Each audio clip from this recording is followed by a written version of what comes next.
Ladies and gentlemen, welcome back for the final panel session of this day one of Milsatcom. This last panel discussion is titled Commercial Hosting of Military Payloads, Opportunity or Threat. This panel will be moderated by Maher Ezzeddine, who is the Chief Executive Officer of ideanco. Founded in 1999, ideanco is a management consulting firm that prides itself in being an early adopter of crowdsourcing and is a major key differentiator focusing on aerospace and renewable energy. Maher is also the president of the Harvard Business School Aerospace Alumni Group. This particular group is an affinity association with a mission to provide the Harvard alumni with educational and networking opportunities in the intersection of aerospace and business. Please welcome Maher Ezzeddine to the stage.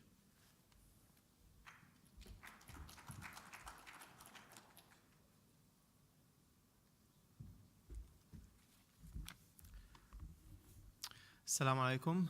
Good afternoon. I'd like to take this opportunity to thank Milsatcom for having me on board. So we'll try to make this session, a little bit shorter. I know that lunch is being served outside in the next half hour, 40 minutes, but we'll try to maximize the content and be more efficient in the content of the session. I also would like to thank my distinguished panelists, the guests, who traveled across the globe and also who traveled within the United Arab Emirates, within the city, to be here as well with us today. My name is Maher Ezzeddine, and if you allow me just to expand more on the introduction that was made by Olivier, I'm running the company ideanco, Idea and Company. We have offices in Abu Dhabi, Beirut, and New York. It's a strategy consultancy firm focusing on aerospace and renewable energy. We're also expanding into Paris and London in Q2 of this year. Our focus is certainly aerospace and renewable. This is what we do best. So going further into the session that we have here now today, which is hosted payload. It's a remarkable session. It's this specific terminology, hosted payload, it became so prominent out there in North America and Europe, and now it's definitely picking up momentum here in this part of the world. We will be discussing the benefits of this session, but also would like to highlight the pitfalls, the challenges that our companies are facing out there in getting their hosted payload process and the opportunity on board. So therefore, that being said, actually I'd like to introduce our panelists who will be joining us to expand more on the subject. Allow me to introduce Nicole Robinson. Nicole, she's the Corporate Vice President, Communication and Government Affairs for SES, and she's also the Chair of Hosted Payload Alliance. Nicole? For those of you out there who don't know anything about the Hosted Payload Alliance, the Hosted Payload is a satellite industry alliance between Arianespace, Airbus, Boeing, Harris, or the likes of Inmarsat, whose purpose is to increase awareness of the benefits of hosted government payloads on commercial satellites. Also, would like to introduce Abdulaziz Al-Mutawa, Senior Vice President Innovation at Etisalat. Abdulaziz and I worked together at Thuraya back in the day, actually for many years, when we launched the mobile satellite operator to cover the Middle East and Africa. Now Abdulaziz is with Etisalat. And also allow me to introduce Dr. Tanvir Ahmad, Product Specialist, Milsatcom, Airbus Defense and Space.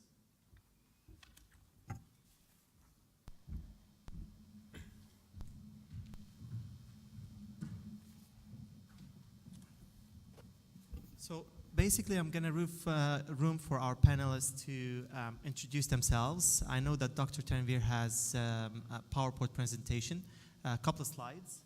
We're going to leave 5 minutes room for each panelist to expand on the company, their job responsibilities, and we're going to get into the debatable discussion within the hosted payload session. Dr. Ahmad. Bismillahirrahmanirrahim. Assalamu alaikum wa rahmatullahi wa barakatuhu. Dear distinguished audience, I would like to take short time, first of all, to introduce myself, my company, and also a brief introduction for the very topic, hosted payload. So as you have just heard, my name is Tanvir Ahmad. I work for the Airbus Defense and Space in the UK. And I'm responsible for the military satellites. So military payload, I'm the product manager for it. So if anybody would like in-depth discussion on that, I would be very pleased to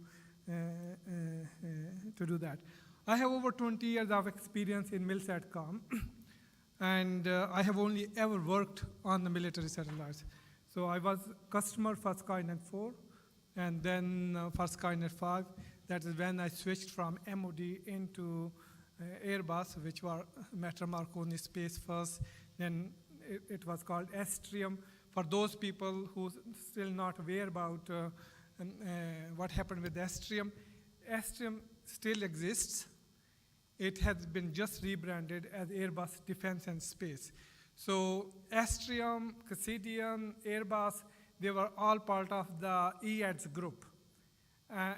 Because the Airbus logo is much more worldly known, hence the whole group has been renamed as Airbus Group. The Astrium part is called Defense and Space. So that includes all the satellites, the space, the launchers, and also some military side and military capabilities. So Airbus Defense and Space, it is world leader, and it provides both military satellites as well as commercial satellites. On the military satellite, its flagship programs are Skynet 5. I think you hear a lot about Skynet 5. It is truly an innovative, world-breaking satellite and the service. And one of our unique USP is that Astrium is a service provider on Skynet 5. So we have first-hand experience of the user utilization of the satellite, and we are also system integrator and as well as the equipment provider. So all the critical, secure, high-value equipments, we do it in-house, but we also buy a lot of equipment from other players. So coming back to the hosted payload. Why hosted payload? This is not really new. It has been there for many years, and there are many, many examples of it. Astrium alone has done about 40 hosted payload in last 10 years.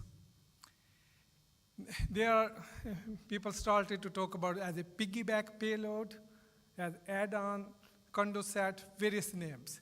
But why? I think really different nations, different customers have different needs. So for established nations, the need might be that they do want to distribute their assets, or they want to augment their existing capability. So as we were learning this morning, you know, the operations are not concentrated in one area anymore. With most of the, at least the major nations, the operations are all over the world, and also the focus changes.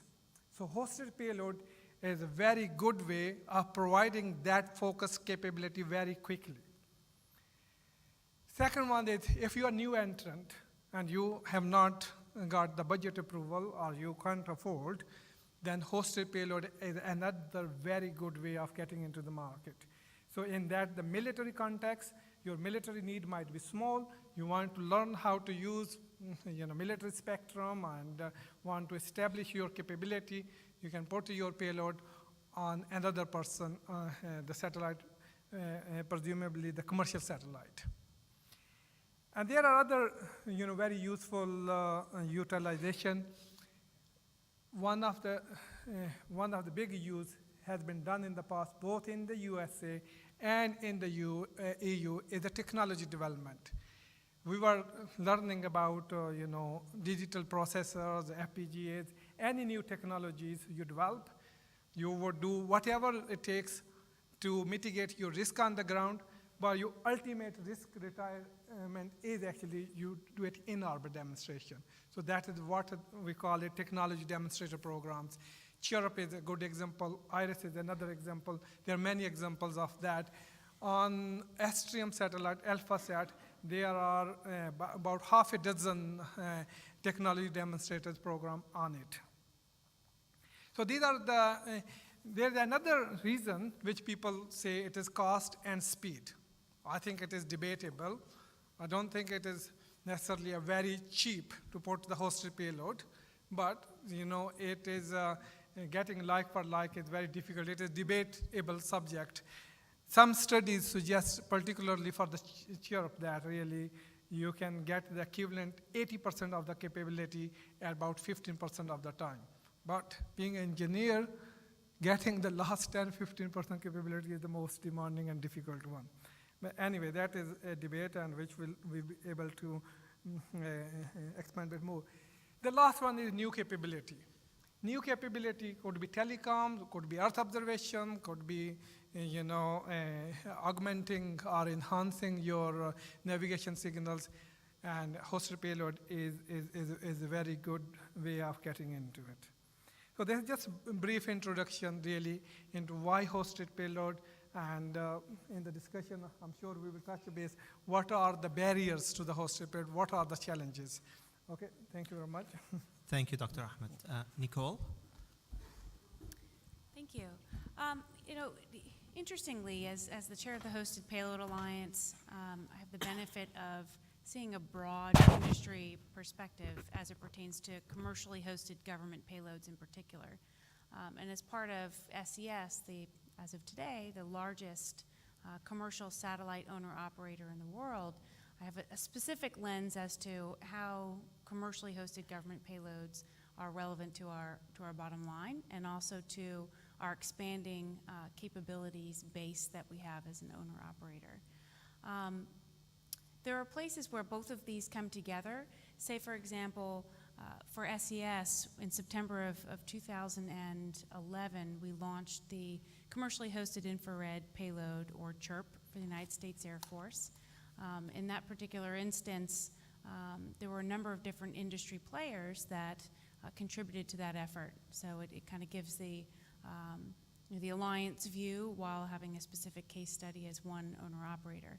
In the case of CHIRP, we had SAIC as the payload manufacturer, Orbital Sciences Corporation as the manufacturer of the platform, SES-2, a Starbus 2 satellite, and then, of course, SES as the owner-operator of that capability. It was launched via Ariane, so you can just see all of the different elements of the value chain that contributed on the industry side to delivering that capability to orbit. One of the things that was just pointed out in terms of the key benefits of leveraging this type of arrangement is not just the cost benefits, but the time benefits of getting access to space. In the case of CHIRP, we were able to, in a brief 14-page contract with the United States Air Force, get from contract to orbit in 36 months. In fact, it was just shy of 36 months. So a pretty rapid case of getting a space-based capability on orbit in a very aggressive time frame.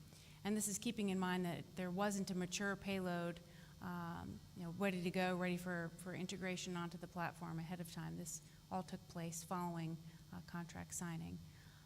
So an innovative model, a nice way of demonstrating the cost effectiveness of this means of accessing space as well.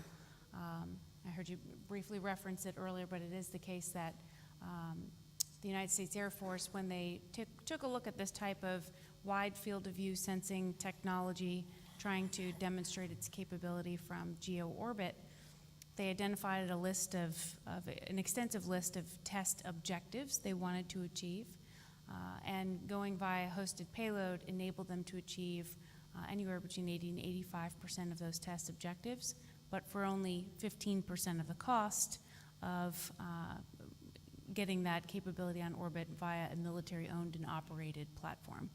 So certainly you get a notion of the economies of scale there, leveraging commercially provided hosted payload capabilities. not the only example within the SES family of ways that we've been able to offer this benefit to global government customers. There's also a program we have for the European Commission on behalf of the European Union called EGNOS. It's a European GPS navigation type system. It leverages 2 hosted payloads on SES satellites, both that are in orbit today. Also demonstrates some of the operational capability that hosted payloads can demonstrate in providing signals to enable critical navigation commands and situational awareness. So I know we'll get into it a little bit later, but another demonstration of how hosted payloads can be leveraged for operational capability and not just experimental and proof of concept. Thanks for having me. Great. Abdulaziz?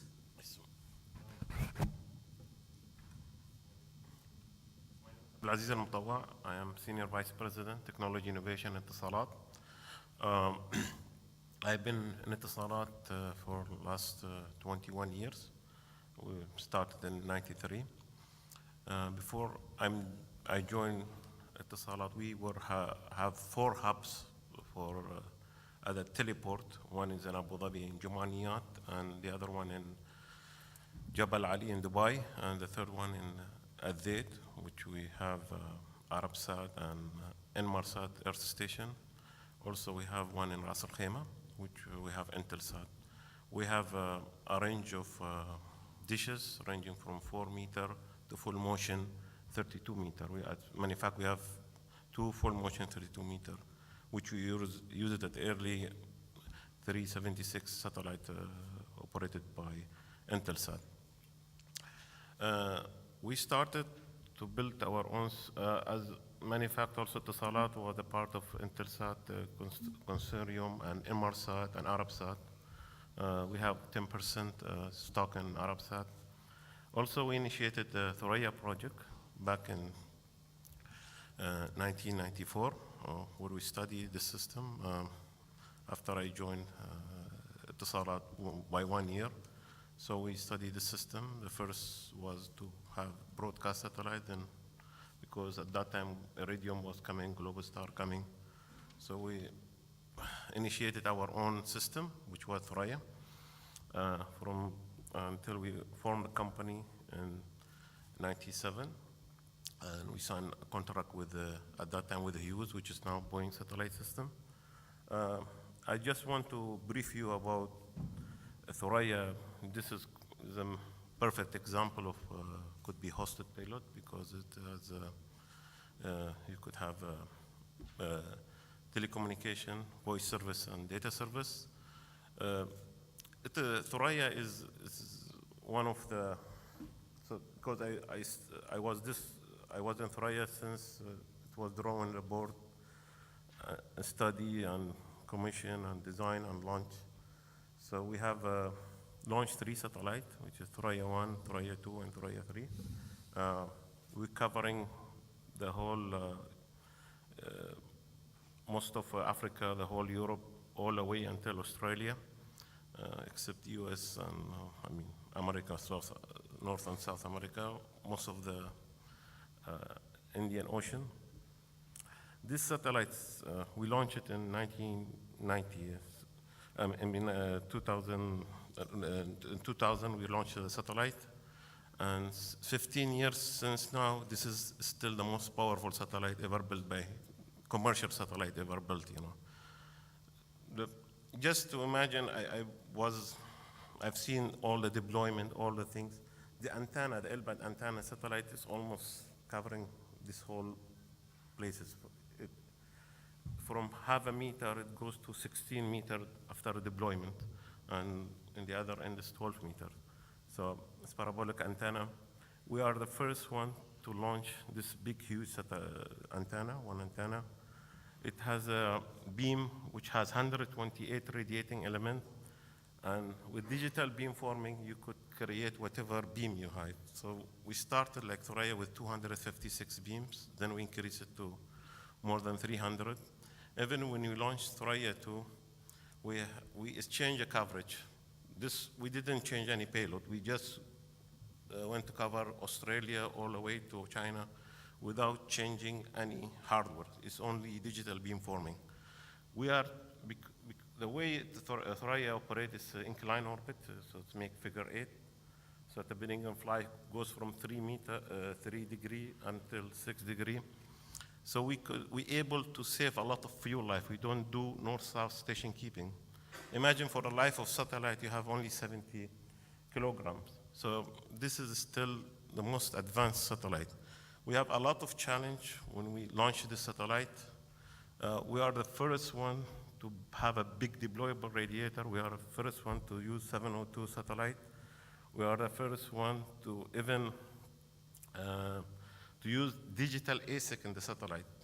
The amount of processing that satellite takes is equivalent at that time of running 3,000 Pentium 3 at the same time.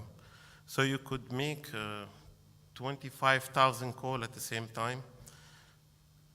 At the same instance, you could make that much of call. Two satellite you could have around 2 to 4 million subscribers.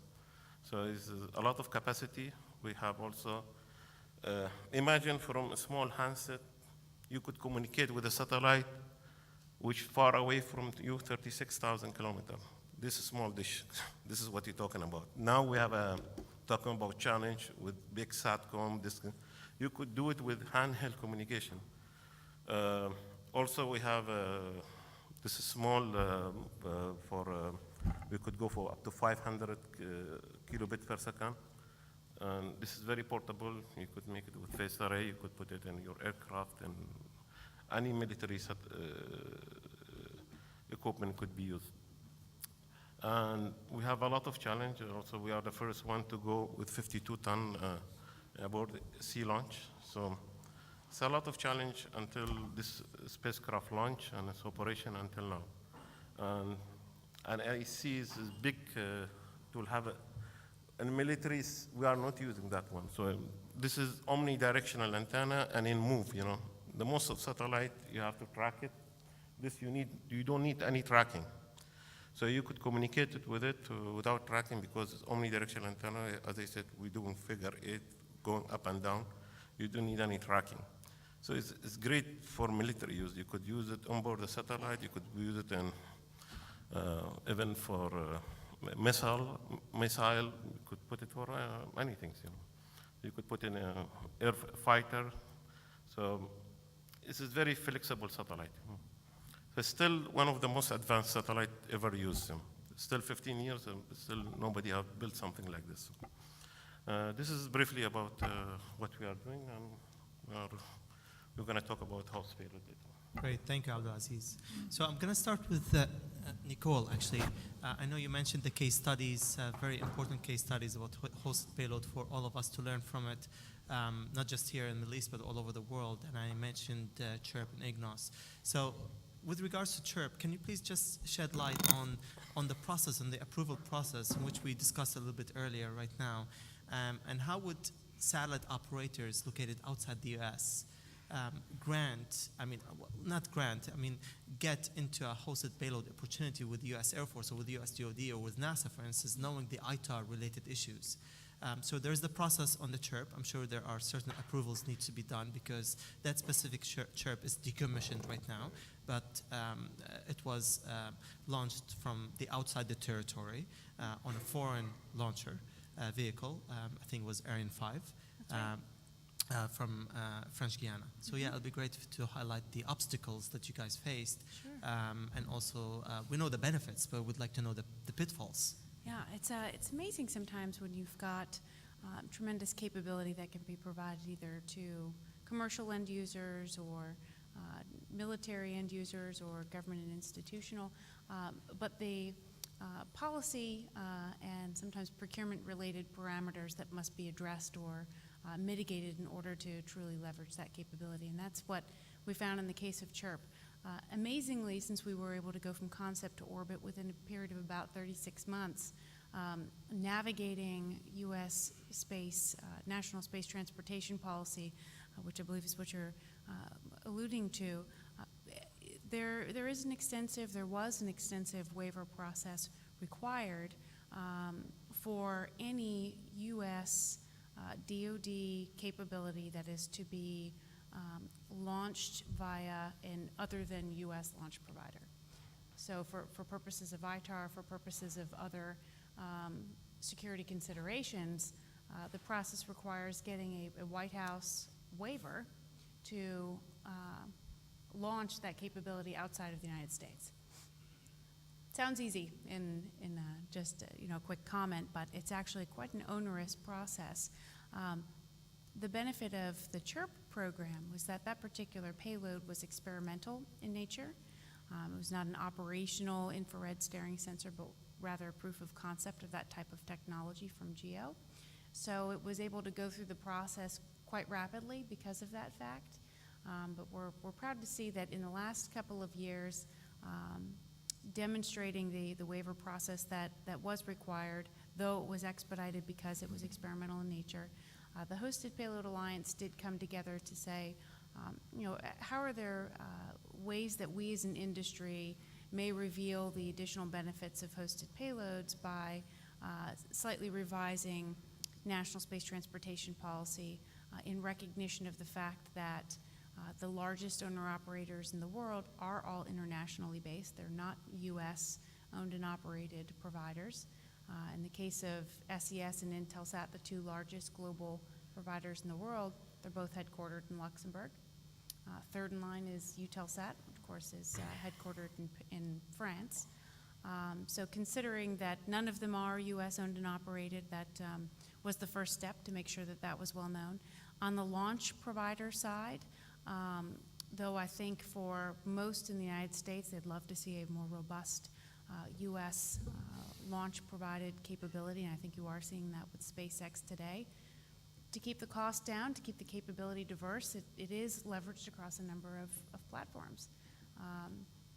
So you see these large owner-operators continuing to use folks out of Kazakhstan, French Guiana, United States, and elsewhere to keep that launch cost down and to keep the capability, to keep them energized and developing the capability that's required. So in consideration of that international industrial base, the Hosted Payload Alliance was able to inform the powers that be over the National Space Transportation Policy and create a process that's in place now that does enable operational payloads to be put in orbit by other than U.S. providers after following certain security checkpoints and ensuring that capability will be provided in a manner that's acceptable by U.S. DoD.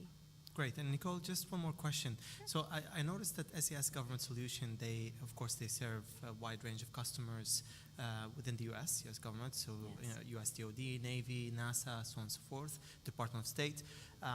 On your services, you also have shared satellites. Or shared, I think it's called shared satellites, right, in comparison to the hosted payload. Can you please just shed light on the difference between the two? Because sure. When I read it myself, I know that there are some common denominators between the two, but I just don't know the difference. So it's interesting because it sort of points to the benefit of working with a commercial satellite owner-operator, just affectionately referred to as the individuals who buy and fly the capability. When engaging a company like SES or like Intelsat or Eutelsat or the like, if you engage them early on in the design and procurement process of their satellite, you're largely able to shape the capability that you'll ultimately be using. So in the case of a shared platform rather than a hosted payload where you may, some would define a hosted payload as a means of accounting for the space, weight, power, mass of an instrument onto the platform. A shared satellite, you might envision, perhaps a customer has a need for anti-jam technology or a specific type of capability that perhaps SES would not have otherwise included on their satellite.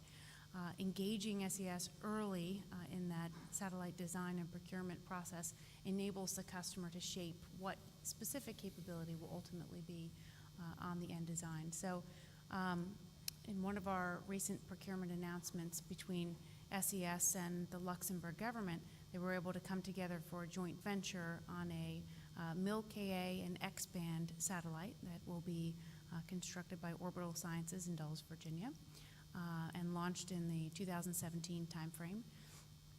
But with that particular model, you can see that with shared interests in that particular platform, SES wants to commercialize capability and sell it to their commercial customers, while the Luxembourg government had interest in providing specific capability for NATO end users. So in that instance, coming together early in the design process of what we refer to as GovSat, SES-16, we're able to accommodate both sets of needs without necessarily having to host a separate instrument on our platform. It's a matter of influencing the design early on. Great. Thanks, Nicole. Sure. Dr. Ahmad, just want to touch base on, speaking of the U.S. Air Force, the U.S. DoD, and the GSA schedule, FCSA, I understand that there are multiple contracts awarded on the FCSA. One of them is Airbus Defense and Space, along with SES and many other operators out there. I think there are 10 or 12, roughly.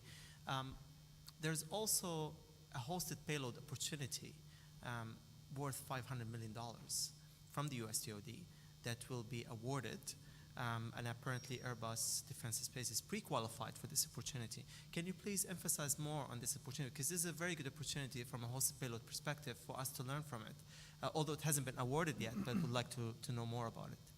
Okay, I not necessarily aware directly for that opportunity. I may not be able to go into detail.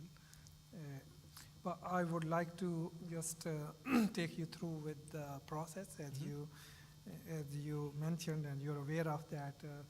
Airbus Defense and Space North America, they have been pre-qualified. So what it enables us that really in advance we can standardize interfaces on our bus, and we can allow necessarily space for that opportunity. And we have already done various case studies. For example, for Chirp, really, we looked at ways how this could be accommodated on our bus. As I was mentioning earlier, really, Airbus Defense and Space is it gets equipment globally, and the interfaces for the bus, they are standardized. So this gives us opportunity really to accept any equipment within the region, provided really that we are engaged earlier on. But as you know, Airbus Defense and Space, we are the manufacturer, and a lot of the time, the hosted payload, it is a marriage making event. So we will manufacture or make whatever we are contracted with. Personally, I'm from the telecom division. The hosted payload are not necessarily telecom. They are Earth observation. They could be data relay. They could be inter-satellite links. They could be experiment. Yeah, but we would manufacture. But at the end of the day, they have to be accommodated onto a third-party satellite. And usually, I think it's a very good example. Either they come as a hosted payload, and one of the requirements for the hosted payload, it has to be a right location. So with Astrium being a global player and interfacing with most of the major operators and being aware of where are the forthcoming opportunity, we also facilitate that engagement with the customer to identify the right opportunity at the right orbital location. But ultimately, a lot of negotiation will go with operators such as SES, which are very premium customer for us, and technically, I think there are solutions for most of the problems. Great. Well, I'm going to come back to Nicole and ask her the same question, but before I get to this question, Abdulaziz, both of us worked at Thuraya for a very long time.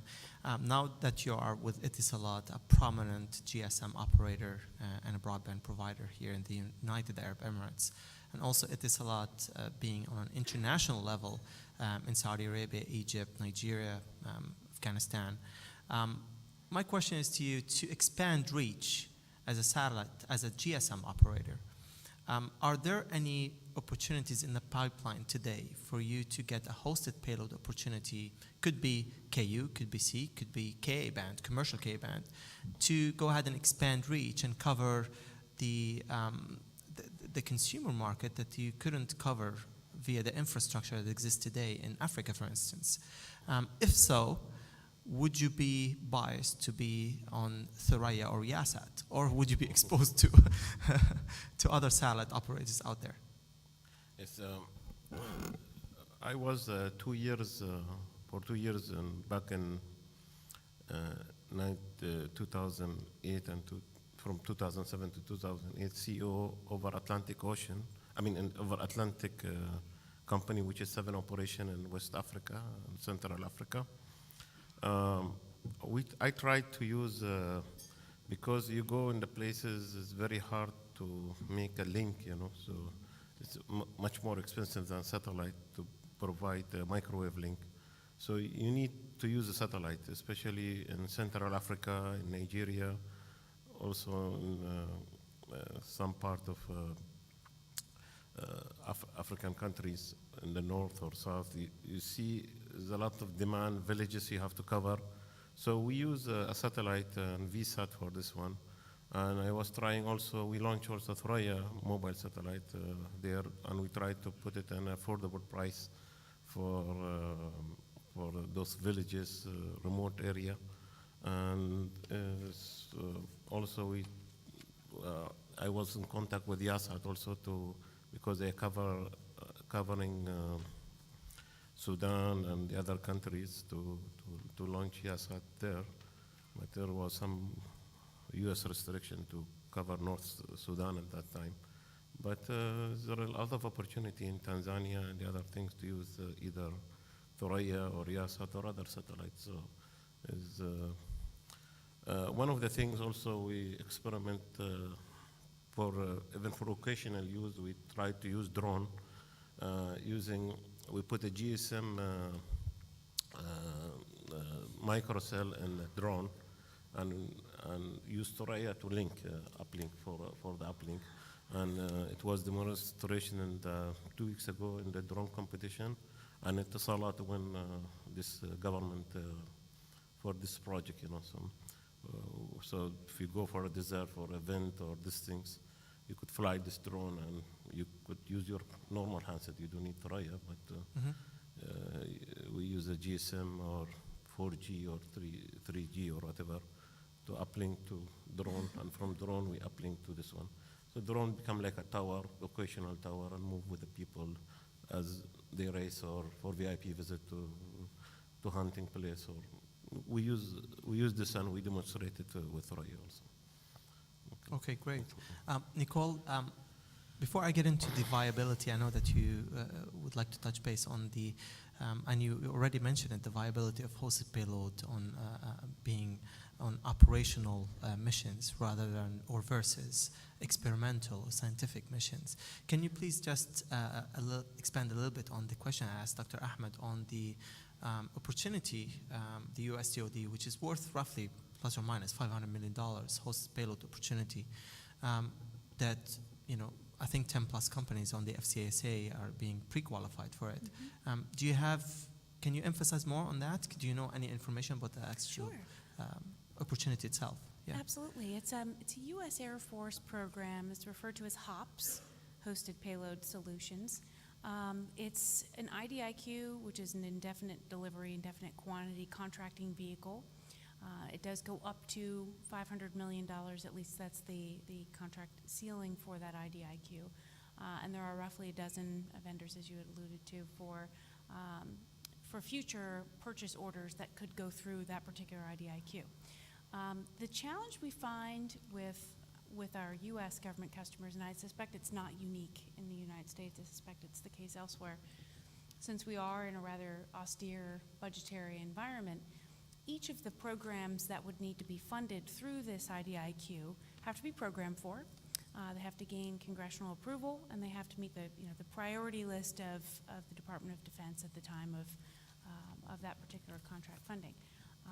So the challenge that we have with the operational versus experimental dynamic that we're seeing, the operational missions that are seen as critical to meeting U.S. government requirements are typically funded first and foremost. When it comes to hosted payloads, there aren't specific programming lines within the president's budget every year that supports those capabilities. So each one is almost more of it's a heroic feat to get it funded and to get it passed. Using the HOPS IDIQ for more operational missions for hosted payloads rather than proof of concept or experimental missions enables funding justification to be easier to put forward.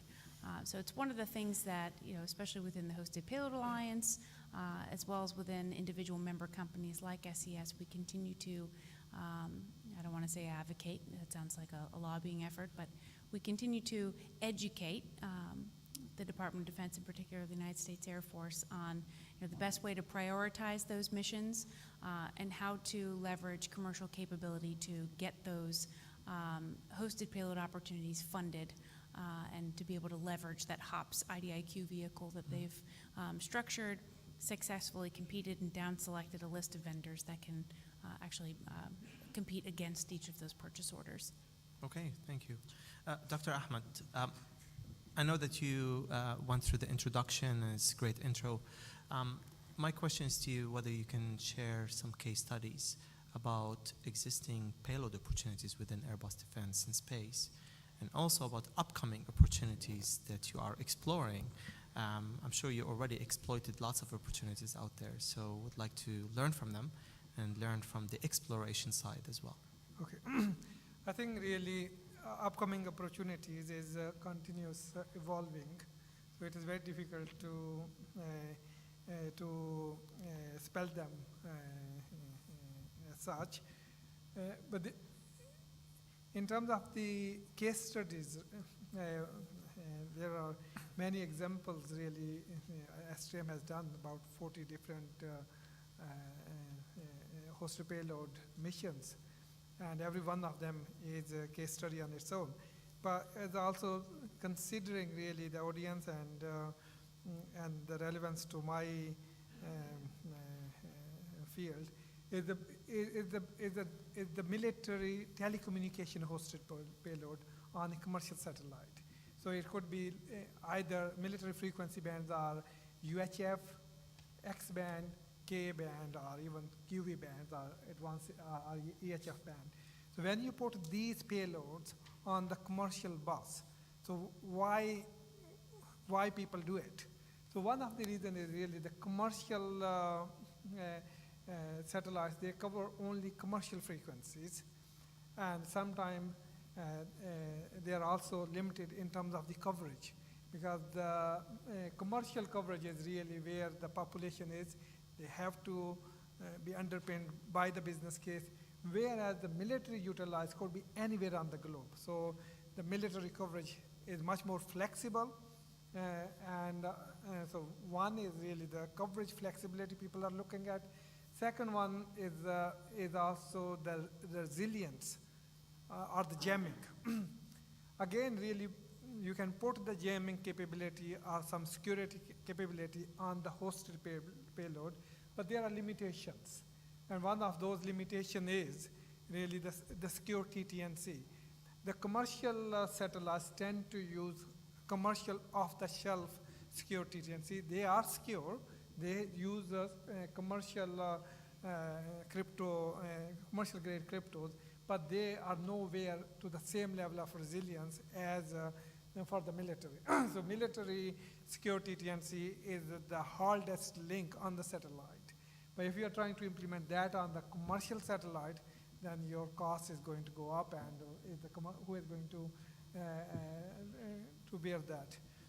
So the security, there's still a trade-off, but you can put additional security layers. For example, speaker earlier from Dr. Hassan, he was talking about onboard processing.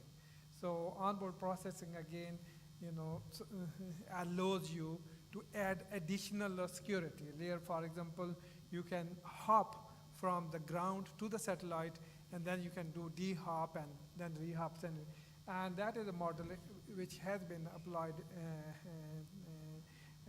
by some existing operators at the moment, and that is a principle widely used by the military organization. So really, for the military payloads, one is really the coverage flexibility, second one is the resilience, and third one is also, it is linked with the resilience, but how do you make it resilient? Because if you are putting the flexibility, is the commercial satellite, they are not designed to withstand a very large jammers, which the military satellites are. So you have to put additional, you can put additional protection on this. So SRAM has experience of this kind of payloads. Recently, the mission we did for SCS, the mission we done for a company in Far East, and there was also a program for the French MOD on the Telegram 2 satellite, which was done by S3. Okay, thank you, Dr. Ahmad. So a couple of more questions. One of them for Abdulaziz, and the second one for everyone. It's all about innovation, actually. And when we talk about innovation, we're not just talking about upcoming with new products. And speaking of threat and opportunities, innovation plays a major role in the hopes that we can get an opportunity up and running. Now, Abdulaziz, where do you see, from a hosted payload process, just the process itself, where do you see the innovation kicking in to enhance the process and to make it very appealing for the buyer, for the end user to buy into it? I give you an example of this one as an innovation, as Global Hawk, which is used by US military. If you want to do everything from scratch and build a satellite, you need a lot of KU band, which cover the global service. So to cover the globe, you're talking about billions of dollars of project to do this one. You need something like L-band for TT&C. You're talking about like a Milsat system, which is another 4, 5, 6 billions. But the way you use it, use a commercial. Why you want to build everything? So even as a US, they will not, US Congress doesn't allow you. You have a budget for everything. So instead of doing this project in a couple of millions, you will do it if you don't use your existing payload or existing transponder. So, for instance, if you do the this Global Hawk for imagery, which you require around 50 megabit per second of data rate to do all the imagery and surveillance. So with all the sensor on the board. So you use Intelsat, you use ABS, whatever satellite available in this region, you rent it for this period of time. That's it. Why you have, you want to build all this global system. Use MRSAT or Thuraya if you have in the region for TT&C, because you need, L-band has a flexibility for maneuvering this. You don't lose a link. For K-band, you have to have a link and line of sight and these things. So this is a very intelligent way to do it, very innovative way to do these things. Otherwise, if you don't use it, it's impossible to have all this satellite built and this thing. Use GPS, for instance, all these things, So you use whatever available. This is the way to do it. You do it intelligently. You do it innovative way. So this is one of the examples I'm giving you. So there's a lot of examples you could do that. Great. So one question, 1 minute each, if you don't mind, and we're going to leave more questions for the audience. With regards to, so speaking of innovation, we all know about nano-satellite technologies, CubeSat. Do you see that as an opportunity or a threat? Keep in mind that nano-satellite technology today are being used for different applications, scientific education, weather monitoring, astronomy, but would like to know whether is this the way forward for us to move into the hosted payload, or do you see it as a threat? Is it an opportunity? Nicole? Sorry, Dr. Ahmad. Okay. I think innovation is a very interesting subject. And there are various layers of innovation. And you start with the business. I think business model innovative companies. They will come with an innovative business model, how to get that capability, and that could be with the partnership. And then there is innovation at the solution side, for which really S-streams strive themselves, really. The small satellites and nano satellites, we consider this as an opportunity. And when you say opportunity, it has to be right for that particular mission. So I think really now, one of the key reasons for the hosted payload is actually you are trying to distribute the capability. So if you put, it is old English saying, don't put all your eggs in one basket. So if your enemy think that, you have one very highly capable satellite, and they will focus all their resources to downgrade that capability or to deny the service. Hosted payload or small satellite is an innovative way of distributing that capability. Now it is harder for the enemy to attack all the satellites. So there's a real innovation both at the system level and then also at the technology level. With the advancement of the technologies, now you are able to do much more on small satellite, what was possible previously. So you get like a system on the chip, really. Earlier we were talking about digital processors. Now with the advance of the technology, you can direct digitize your signal. So provided you have reasonable antennas, you can do a lot of processing which a capable satellite can do. Okay, Nicole? I think on the subject of innovation, I think there are misnomers about commercial satellites versus military satellites. And specifically, I mean misnomers about what commercial satellites can and should do, or be able to do, and what military satellites can and should be able to do.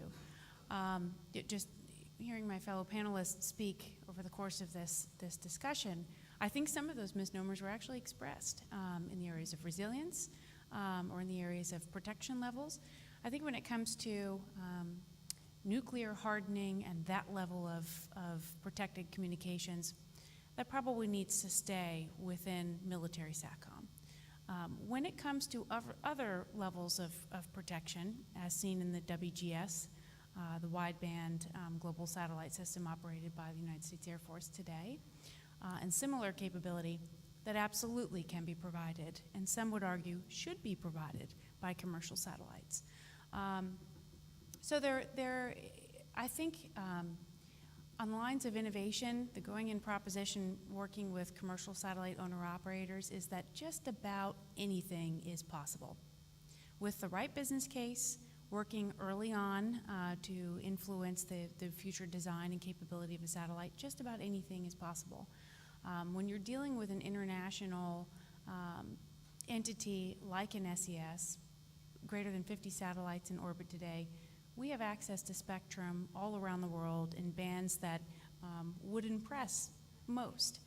Whereas if you're dealing with one national entity, you may not have access to that spectrum around the world except via strategic partnerships to gain access to it. So I think there's much more that can be done and many more military capabilities that can be provided by commercial satellites. With the right business case, with the right engagement pre-design, those can be brought to bear. When it comes to hosted payloads and their ability to deliver that element of resilience, as we were talking about earlier, you can imagine, say for example, the largest 3 operators in the world. Between the 3 of us, we launch on average 8 satellites every year. If you had a hosted payload on each of those satellites, now you've really diversified your architecture. You've put out a number of platforms, commercial platforms that are hosting that capability. Talk about resilience. Rather than having a couple of smaller, large, what some refer to as arguably targets in orbit, perhaps a military SATCOM platform, diversifying across a number of broad architectures. Between SES and Intelsat alone, there are over 100 satellites in orbit today. So payloads on each of those really offers that resilient, diversified perspective, I think, that many global government customers would seek. Thanks, Nicole. Abdulaziz? Yes. as I said, use what resources available in the world to do all these things. So, okay, if you want to build your own system, you have to have a lot of customer, make a business sense. But if you want to do particular mission, particular things, all these resources available, and you could do it the most optimized way, the most innovative way, which costs less. Even in military sense, you have a budget. Everything has a budget. It's not open budget. Okay. So. Okay, I think we're running tight on our timeline, so I'm going to leave questions from the floor. Any questions?